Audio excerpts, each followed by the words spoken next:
आज सुबह सुबह मेरे मित्र हैं, वो आए, बोले होली खेलेंगे, पहले उसके पहले हमारे प्रश्नों का उत्तर दो, हमको समझाओ कि ये होली क्यों मनाते हैं। और उन्होंने लीडिंग क्वेश्चन किया। पहला क्वेश्चन उनका था कि क्या वरदान भगवान देता है तो वापस ले लेता है।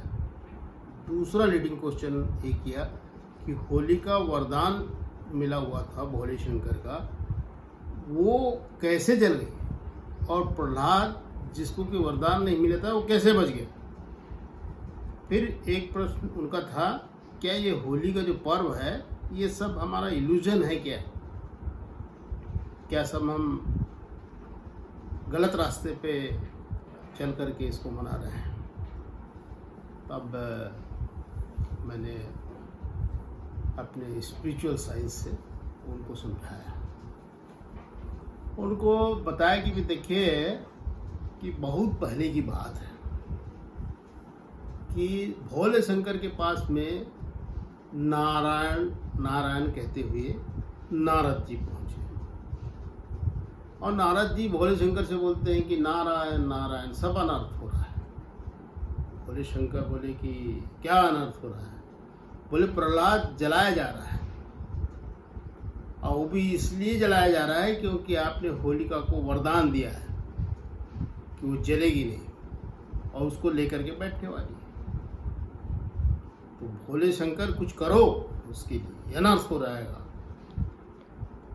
तो भोले शंकर ने अपने नंदीगणों को बुलाया, बोले ऐसा है कैलाश पर्वत के इर्द गिर्द में कुछ अदृश्य चीजें हैं, उनको पकड़ के ले आओ जो इस प्रकार का अनर्थ को बना रहे हैं।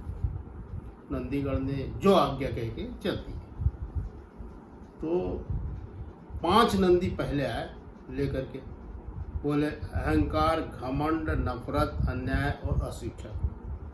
फिर 5 नंदी आए, उन्होंने अज्ञान, आलस्य, इच्छा, अशांति और असत्य को पकड़ लिया है। फिर 5 नंदी आए, उन्होंने अंधकार, अजागरूकता, स्वार्थ, कुरीति और कुशासन को पकड़ लिया है। फिर 5 नंदी आए उन्होंने बुराई, संशय, डर, चिंता और कोरोना को भी पकड़ के लिया है। फिर 5 नंदी आए, उन्होंने अकर्म, दुष्कर्म, अधर्म, कुविचार और संकीर्णता को पकड़ लिया है। फिर नंदी आए,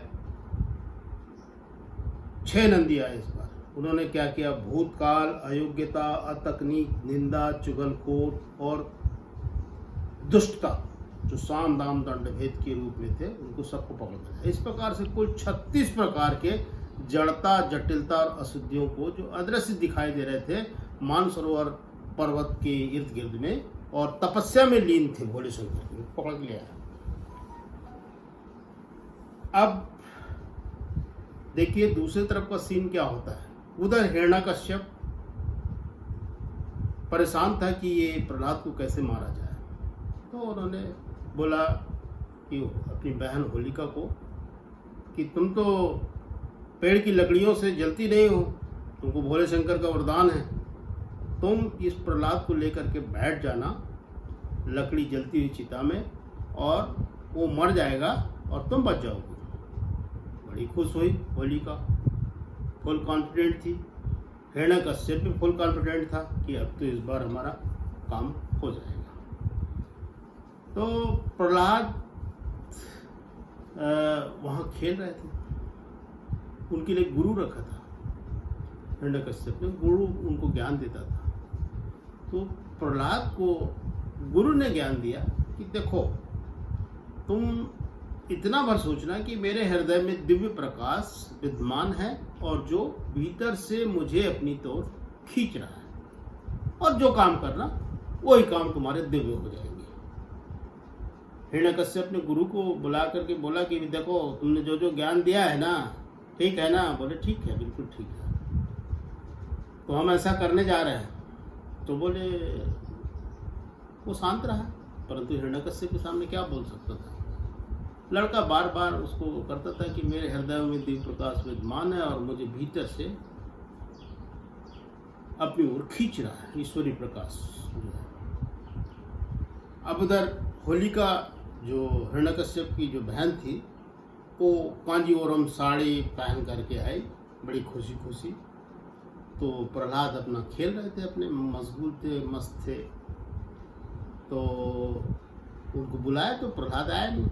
तो प्रहलाद को होलिका ने बोली कि बेटा तुमको पिज्ज़ा टॉफ़ी खिलाएंगे, चलो। तो पिज्ज़ा टॉफ़ी का नाम सुनते ही प्रहलाद होलिका के पास में आ गया। होलिका ने उसको बोली चलो अब बैठते हैं। उधर हिरण्यकश्यप ने अपनी सेना को बोल रखा था कि चिता तैयार रखना, वही जगह हम बना के रखना।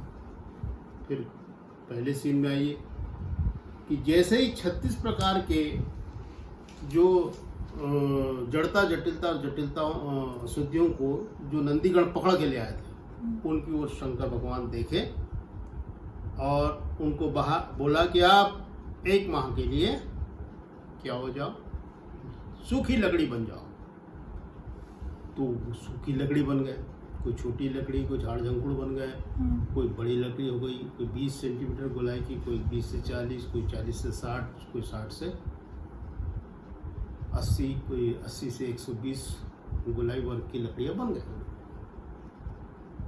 अब नंदीगणों को भोले शंकर बोलते हैं कि भाई ऐसा करो, जहाँ चिता बना रहा है ना प्रहलाद के लिए, होलिका बैठने वाली है, वहाँ के करीब 2 किलोमीटर की क्षेत्र में सारी जो पेड़ों की लकड़ी है उसको साफ कर दो, वहाँ से कोई नहीं दिखना चाहिए। और कुछ नंदीगणों को बोला कि जो जब्ती करके लाए हैं ना, पकड़ करके लाए हैं 36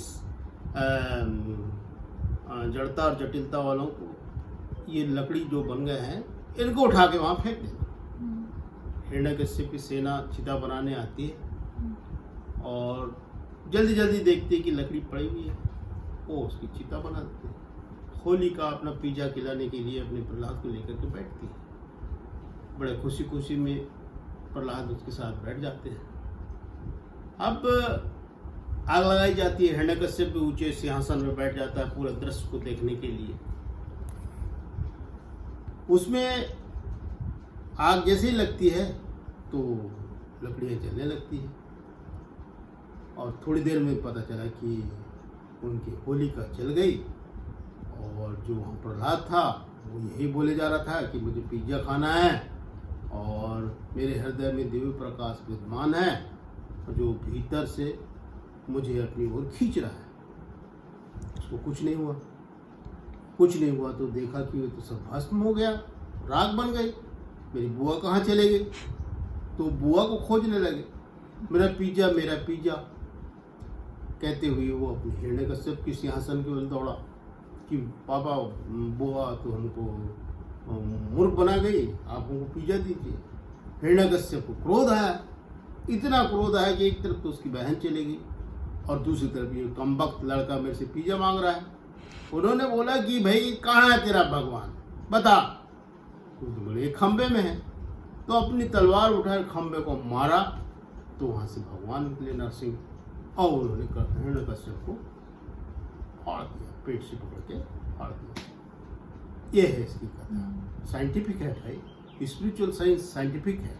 जो पर्व मनाए जाते हैं वो साइंटिफिक होते हैं। इसीलिए हमारे जो पूर्वज लोग इस परंपरा को चलाते हैं और हमको भी आगे चलाना है। तो मेरा कहने का मतलब यही है कि जितनी समस्याओं की जड़ है वह नकारात्मकता है। अगर इन बुराइयों को आप होली के दिन जला देते हैं तो ना किसी प्रकार की परेशानी नहीं आएगी, कहीं विवाद उत्पन्न नहीं होगा और सब प्रकृति के अनुरूप, भोले शंकर के अनुरूप चलेगा।